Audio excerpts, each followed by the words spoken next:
안녕하십니까. 자동차 정비 기사 이론 강의입니다. 이론 강의에서 일반 기계공학 첫 번째 시간 1장 기계 재료 시간이 되겠습니다. 자, 기계 재료는 일반적으로 재료하면은 금속 재료와 비금속 재료 이렇게 구분하죠. 금속 재료에는 철계 금속과 비철 금속이 있습니다. 철계 금속에는 순철이라고 하는데, 순철은 보통 일반적으로 탄소 함량을 기준으로 따지면 탄소 함량 0.01 내지 0.02 정도 이렇게 되는 거예요. 강은 탄소 함량이 한 0.7 정도가 기본이 돼요. 여기서 이제 주철은 2.1이 탄소 함량 2.1 정도가 기준이 됩니다. 그리고 이제 이 비철금속계에는 구리합금계가 있고요. 다 나온 게 아니라 몇 가지만 이렇게 나온 겁니다. 구리합금계는 청동과 황동이 있죠. 구리합금계 대표적인 것만 말씀드리겠습니다. 청동과 황동이 있어요. 청동, 황동. 알루미늄계는 뭐 상당히 종류가 다양하게 많은데 뭐 두랄루미늄이라든가 또는 뭐 알루미늄의 여러 가지 이제 종류들을 나열할 수 있죠. Y 합금이나 또는 뭐 라우달이라든가 이런 뭐 다양한 합금들이 있다. 그 외에도 이제 이 납합금계는 별로 그렇게 많이 여러분 시험에 나오는 건 별로 없습니다. 그러니까 알루미늄과 납 중에서 이 두 개 중에서 뭐 구리와 납 이렇게 섞는 경우는 있죠. 구리 납계라든가 이런 것들이 있습니다. 비금속계에는 합성수지를 이야기하는 거죠. 합성수지. 합성수지는 주로 플라스틱을 이야기합니다. 합성수지는 뭘 이야기한다? 플라스틱을 이야기합니다. 플라스틱 같은 경우를 우리가 합성수지를. 석재, 시멘트 이런 부분은 실제 우리가 정비 문제 별로 거의 나오지 않고요. 가죽 고무 이것도 나오지 않습니다. 합성수지는 플라스틱 계열 중에 열가소성 수지와 열경화성 수지에 대한 내용들을 가지고 설명을 할 것입니다. 금속의 일반적인 특징은 금속은 고체 상태의 결정 구조를 가지는 거고요. 그래서 우리가 이런 것을 우리가 면심 입방 구조라고 해요. 면심 입방 구조라고 해요. 그럼 이거는 채심 입방 구조라고 해요. 이와 같이 생긴 걸 뭐라 한다? 채심 입방 구조. 채심 입방 구조라고 하고요. 이렇게 생긴 거는 면심 입방 구조입니다. 면심 입방. 그 다음에 이와 같은 조밀 육방 구조라고 해요. 크게 이렇게 세 가지 구조로 나옵니다. 격자들이, 이 격자가 이렇게 보면은 채심 입방 격자인 경우는 하나, 둘, 셋, 넷, 다섯, 일곱, 여덟 개다. 가운데 9개가 있고. 그 다음에 면심 입방 구조는 이제 각 면에 하나씩 또 존재하고요. 그 다음에 이렇게 그어가지고 여기도 하나 존재하고 이쪽에도 하나 존재하고 그럼 두 개에다가 전체 면에 각 면이 6면이죠. 6면에다가 8개. 그러니까 6 플러스 8 플러스 2 이제 이런 식으로 해서 우리가 면심 입방 구조를 얘기할 수 있는 거죠. 조밀 육방 구조는 각각의 저기다가 대각선 구조로 해가지고 여기 이렇게.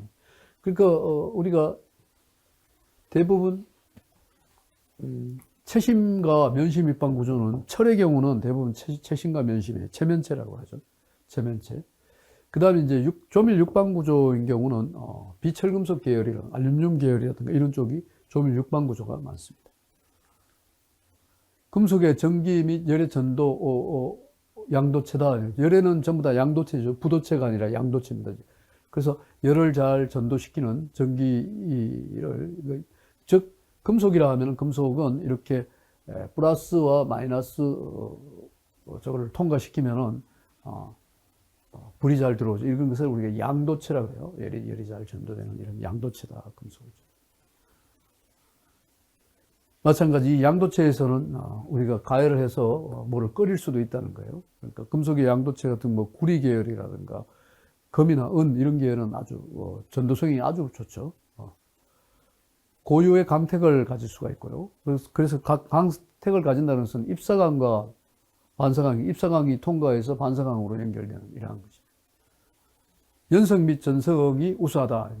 연성이라고 하는 것은 재료가 연성은 뭐예요?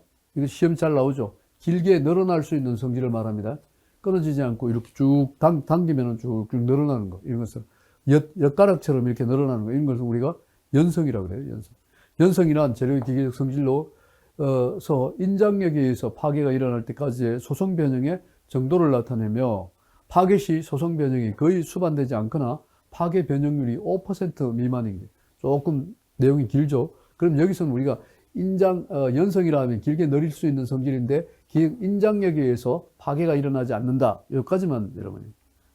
그래서 연성이 좋은 금속은 어떤 거냐? 금, 은, 백금, 금은 백철, 리구, 알 이렇게 여러분이 만약에 꼭 이거를 순서대로 어느 정도 이렇게 나는 기억하고 싶다면 금은 백철, 리구, 알 이렇게 하고 금은 백철, 리구, 알아 뭐, 알아주 금은 백철, 리구, 알아주 누가 알아줘?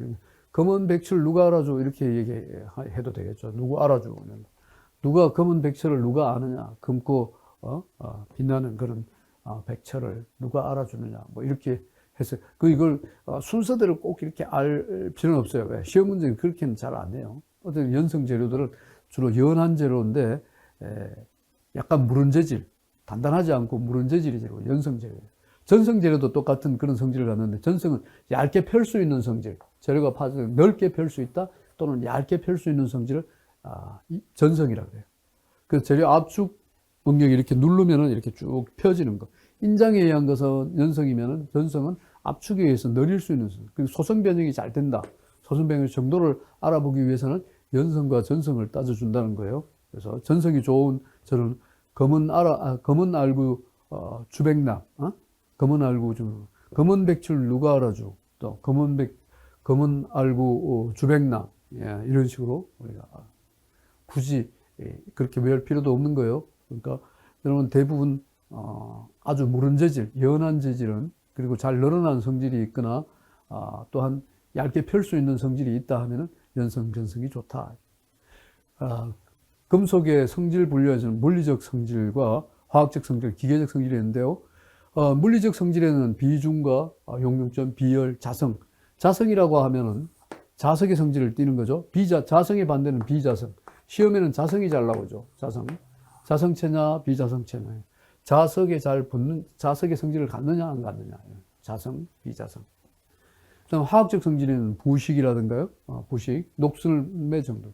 그다음에 내식은 녹을 잘 쓸게, 부식의 반대죠. 안티코로전이에요. 코로전, 안티코로전. 이온하이즈라고 그러죠. 이온화 성질. 이온화 성질에는 플러스, 이가라든가 1가라든가 이렇게 NaCl, Na 플러스 이온과 Cl 마이너스 이온 이렇게 이온화 성질을 갖는 그러한 것이 전부 다 화학적 성질입니다. 그러니까 두 개의 금속을 결합해서 이온화 경향을 갖는 그러한 금속들을 우리가 이온화라고 하고, 부식, 내식, 이온화가 화학적 성질이고, 기계적 성질은 이제 이것도 시험에 잘 나오죠. 강도, 경도, 인성, 지성, 연성 이거 아주 이제 주로 얘기를 많이 합니다. 여러분 이제 기계 재료에서는 기계적 성질의 강도가 얼마나 좋냐, 그다음에 인성이 있느냐 없느냐, 경도가 있는, 강도와 경도의 차이는 우리가 강도는 인장 강도, 압축 강도, 전단 강도 이렇게 얘기하고요. 경도는 단단함의 정도를, 굵기의 정도를 이야기하는데, 경도를 하면은 보통 비스커스 경도, 로코엘 경도, 그다음에 쇼와 경도, 브리넬 경도 이렇게 경도들을 얘기하죠. 인성이라고 하면은 강인함의 정도를 나타내는 인성이죠. 인성의 반대는 지성이 됩니다. 인성이 됩니다.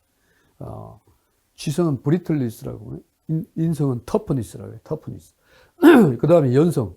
연성은 연함, 상당히 재질이 연한 정도. 연성이 좋다고 하면은 경도가 크면은 연성이 떨어지죠. 경도가 작으면 연성이 커지고. 그래서 경도와 연성은 그 반대적인 성질을 가지고 있다. 그래서 크게 금속의 성질은 세 가지로 나타내고 있다. 세 가지는 물리적 성질, 화학적 성질, 기계적 성질 이렇게 나타내고 있다는 거예요. 물리적 성질은 비중. 어떤 물질의 무게 4도씨의 같은 부피의 물의 무게가 된다. 그래서 비중은 4도씨 물 무게분의 어떤 부피의 제품의 무게 이렇게. 경금속과 중금속을 구분하라. 경금속은 뭐예요? 가벼운 금속, 중금속은 무거운 금속. 그럼 비중의 차이에 의해서, 이거는 비중 차이에 의해서 구분합니다. 비중 차이. 비중 차이에 의해서 경금속과 경금. 비중이 5 이하이면은 보통 4.1 이하 이렇게도 나타내는데 5 이하이면은 경금속이고 비중이 5 이상이면 중금속이다. 비중이 5 이하에 있어 대표적인 금속은 티타늄이죠. 티타늄. 그래서 티타늄에 대해서 시험이 많이 나와요. 그 다음에 중금속인 경우는 5 이상인데 뭐 철계 계열이죠. 철계 계열은 비중이 7. 주철은 7.3. 그 다음에 주강, 강계열은 7.8 이렇게 나오죠. 그 외에 뭐 구리라든가 이런 건 8. 얼마 얼마. 또 납은 11 이런 것들을 알아둬야 돼요. 시험 그러니까 비중이 큰 것부터 차례대로 나열하라 이렇게 시험에 나올 수가 있어요. 그래서 우리가 이제 이 비중은 경금속과 중금속의 차이는 비중을 5 정도를 기준으로 해서 나타내고 있다. 순금속의 비중 나와 있네요. 여기 알아둬야 됩니다. 자, 이거는 금이죠. 금의 비중은 한 19 정도. 은의 비중은 10 정도. 시험에 잘 나오는 게 구리예요. 구리 비중은 8.9. 그죠? 8.9. 이렇게 알고 있으면 되고. 철의 비중은 7.8. 니켈의 비중은 철보다, 니켈이 8.8. 그죠? 그러니까 구리와 니켈 이렇게 외우면 돼요. 구리, 니켈이 비중이 거의 같다. 이렇게 알고 있습니다. 8.8, 8.9니까 거의 같다고 보면 되고. 텅스텐 비중 높죠? 그럼 텅스텐은 19 정도 되니까 철의 몇 배예요? 3배 정도 무거워요. 철이 7.8이니까 텅스텐이 19니까. 아연 같은 경우는 7.1, 주석은 7. 7.1에서 7.1이니까 아연과 주석이 거의 비중이 같다 이렇게 알고. 그 시험이 잘 나오는 게 뭐야? 알루미늄 비중 2.7. 무조건 알아야 돼. 응? 알루미늄 비중. 그 다음에 마그네슘 비중 1.1. 이것도 알아둬야 돼요. 아주 중요한 게 알루미늄, 마그네슘. 그 다음에 우리가 얘기했던 납의 비중은 얼마다? 11. 이것도 알아둡니다. 그러면은 여기서 꼭 알아야 될 거, 철 비중, FE 철은 7.8이라는 거. 그죠? 그 다음에 구리의 비중은 11 정도 된다 그랬죠? 구리의 비중은 8 정도. 8.9. 그죠? 8.9. 그럼 구리하고 비슷한 계열이, 구리하고 니켈, 군위는 8.8이니까 이거는 거의 같다고 보면 돼요. 비슷하게 그냥. 같은 계열끼리 외워요. 제일 무거운 게 뭐다? 텅스텐. 텅스텐은 19 정도 된다. 이렇게 알고 있으면 되고. 알루미늄 얼마다? 알루미늄은 2.7이고요. 마그네슘은 1.7이에요. 마그네슘. Mg, 마그네슘은 1.7이에요. 이것도 알아둬야 됩니다. 그 다음에 납은 얼마다? 11 정도 된다 그랬죠? 11. 그래서 우리가 텅스텐이나 또 백금 이런 거는 PT가 백금이죠. 엄청나게 무겁죠. 텅스텐 W하고 백금은 PT는 아주 무겁습니다. 그 외에 아주 가벼운 금속은 리튬 이온 같은 거, 리튬은 0.5죠. 리튬. 또 무거운 게 이제 뭐가 있어요? 이게 이제 뭐 수은이죠. 수은 같은 거 13 정도, 몰리브덴 10 정도 되고. 이리듐은 22. 자, 이렇게 해서 우리가 금속 계열의 순금속 중에서 비중을 잘 알아둬야 됩니다. 여러분 지금 제가 하는 내용은 한 번 더 보고 난 다음에 다시 한 번 더 봐야 될 내용들이에요. 자, 용융금속. 고체 금속을 가열하면 액체로 되는 온도점을 이야기한다. 융점의 금속의 각각의 융점은 어떻게 되냐 이렇게 묻는 거죠. 철은 무조건 알아둬야 돼요. 철계기에는 1500도 넘어가면 됩니다. 1500도 이상 이렇게 얘기하면 돼요. 1539도. 철은 무조건 알아둬야 되고요. 다음에 이제 알아야 될 게 알루미늄 660도. 그죠? 알루미늄 660도. 마그네슘과 알루미늄 비슷한 온도에 녹는다. 이렇게 알고 있으면 되고요. 아주 낮은 온도에 녹는 건, 납 같은 건 327도밖에 안 되죠. 납은. 그래서, 우리가 솔더링 한다. 납으로 용접하는 경우에는 아주 낮은 온도에서 용접이 가능하기 때문에 장점이 많죠. 대신에, 이쪽에 이제 마이너스 온도에 녹는 것도 있어요. 마이너스 39도, 이런, 수은 융점이 마이너스 39도죠. 이런 경우도 있다는 것도 알아두고요. 게르마늄 같은 경우는 958도, 텅스텐은 3400도, 이것도 알아둬야 되죠. 그럼 여기서 알아야 될 게 철과 텅스텐과 알루미늄과 마그네슘 정도는 여러분이 알고 있어야 돼요. 네, 좋습니다. 융점.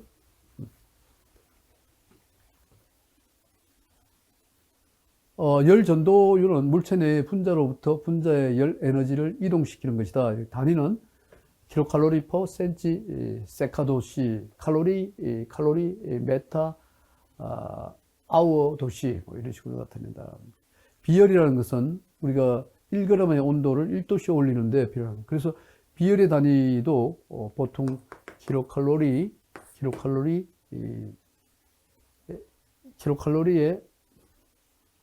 킬로그램 도시, 도시 이렇게 얘기하죠. 어떤 물질 1g을 1kcal에 올리는 1칼로리 올리는데 필요한 열량 이렇게 알겠죠? 다시 자 킬로칼로리는 어떻게 된다? 킬로그램 도시 이렇게 된다는 요거 요 내용을 알고 있으면 어떤 물질 1kg을 1kcal에 올리는데 필요한 열량이다. 그걸 올리는데 1도씨 올리는데 1kcal를 1kg의 온도를 어떤 물질 1kg의 온도를 1도씨 올리는데 필요한 열량이다. 열량, 그죠? 그렇게 써놓고, 내용을 써놓고 우리가 직접 보면은 쉽습니다. 그런데 그냥 외우려고 하지 마세요. 그럼 이거는, 1kcal, 또, kg 도씨. 어떤 물질 1kg을 1도씨 또는 1g을 1도씨 올리는데 필요한 열량 칼로리다. 정확한 명칭은 킬로그램이 아니라 그람이죠. 그람을 1도씨 올리는데 필요한 열량 칼로리 이렇게. 자성 중요하다 그랬죠. 자성을 비자성 자석이 잘 붙는 성질을 갖는 것을 자석이라 그래요. 그러면 알루미늄 같은 거 이런 거는 자성이에요, 비자성이에요? 비자성이죠. 비자성이에요. 알루미늄 같은 거. 그래서 비자성이냐 자성이냐. 또 스테인리스도 비자성이죠. 스테인리스 시험이 잘 나와요. 스테인리스가 뭐다? 비자성이다. 자성 아니에요. 시험 문제에는 자성 이렇게 해가지고 나왔는데 틀린 거예요. 자장 속에서 유도작용에서 자화되는 거예요. 자석의 성질을 띠는 걸 자성이라고 그러죠. 자성. 상자성과 반자성체와 강자성체. 강자성은 자석이 잘 붙는 거죠. 상자성, 금속을 자석에 접근시키면 자석이 그것과 반대되는 성질, 플러스면은 마이너스로 대응한다는 거죠. 그래서 자석에 그렇게 반대되는 성질을 갖는 걸 상자성이라고 해요. 상대적인 자성, 상대적, relative magnetic 성질을 갖는 거, 상대적인 자석. 그 다음에 반자성이라고 해요. 금속에 같은 극이 생겨서 서로 반발하는, 그래서, 같은 상자성이면 서로 잡아당기는 힘이 작용하겠죠. 잡아당기는 힘. 그런데 반자성이면 서로 반대의, 그러니까 플러스는 플러스끼리, 마이너스는 마이너스끼리, 이렇게 반발하는 것을 우리가 반자성체라고 해요. 강자성체는 자화 강도가 큰 거, 금속 중에서 자석의 성질을 강하게 띠는 거, 이게 바로 강자성이에요. 그래서 자성은 상자성과 반자성과 강자성 세 가지로 우리가 나눈다는 것을 알 수 있다. 금속의 성질에서 재료는 납이라는 것은 뭐냐? 그죠? 납은 선팽창 계수가 29죠. 선팽창 계수를 우리가 알파라고 하는데요. 알파를 선팽창 계수라고 합니다. 이 선팽창 계수의 성질을 보면은, 알파의 성질은 보통 일반적으로 잘 늘어나는 성질을, 잘 늘어난다, 이렇게 해요. 선팽창 계수가 크다 하면 잘 늘어나는 성질을 가지고 있다. 철과 알루미늄 중에 어느 게 선팽창 계수가 크냐? 알루미늄이 크죠. 왜? 알루미늄이 무르잖아요. 그러니까 잘 늘어난다? 무른 재질이다. 무른 재질일수록 선팽창 계수는 큽니다. 잘 늘어나고 무른 재질일수록 선팽창 계수는 크다. 이렇게 알고 있으면 돼요. 그래서 낙 같은 건 잘 늘어나죠. 무른 재질이에요. 그래서 선팽창 계수 크잖아요. 29.4. 마그네슘도 잘 늘어나요. 알루미늄 이런 거 좀 잘 늘어나는 성질. 그 다음에 금이나 은, AU는 금이죠. 금이나 은 이런 거 잘 늘어나죠. 구리도 잘 늘어나죠. 이러니까 선팽창 계수가 큰 거예요. 강으로 내려오면 선팽창 계수 줄어들죠. 영강은 11인데 경강도 11.6에서 경강은 조금 더 작고 주철은 10.4. 선팽창 계수가 적게 나오잖아요. 이걸 외울 필요 없어요. 이런 선팽창 계수는 어떤 성질을 갖는가? 잘 늘어나는 성질을 갖는 소재는 선팽창 계수가 크다. 무른 소재일수록 선팽창 계수가 크다. 이렇게 알고 있으면 돼요. 그래서 콘스탄탄 같은 거는 15.2. 이것도 콘스탄탄이나 이것도 시험이 잘 나오죠. 바라듐, 엘린바도 시험이 잘 나오죠. 이건 팽창 계수가 무지 작은 거예요. 인바하고 팽창, 자, 선팽창 계수가 작은 건 뭐다? 잘 늘어나지 않는다는 거예요. L인바나 인바. 그래서 선팽적인 작은 금속을 찾아라 하면은 L인바, 인바 나오면은 맞습니다. 정기적인 성질을 강하게 띠고 있는 거, 뭐 콘스탄탄, 정기적으로. 그 다음에 이제 선팽장 개수는 뭐야? 어느 길이와 물체가 1도 상승할 그 길이가 증가와 늘어나기 전 길이와의 비다.